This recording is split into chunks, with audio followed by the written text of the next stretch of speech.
በከዋክብት ካርታ ላይ ሁለት እናቶች ብቻ ደምቀዋል።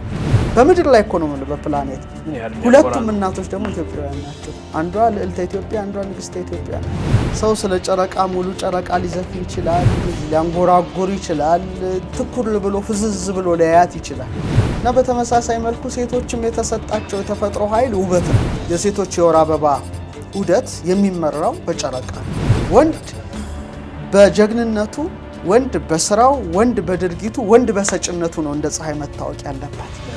መጀመሪያው አዳም የተገኘባት ምድር ሌላ አዳም አላስገኘችም። በቃ አንድ አዳም ተገኘ፣ አለቀ።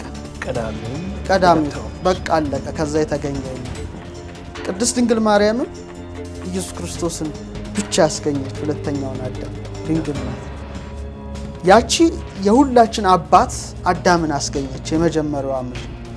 እቺ ደግሞ የሁላችን ጌታ ኢየሱስ ክርስቶስን አስገኘች። ስለዚህ ምድር ናት።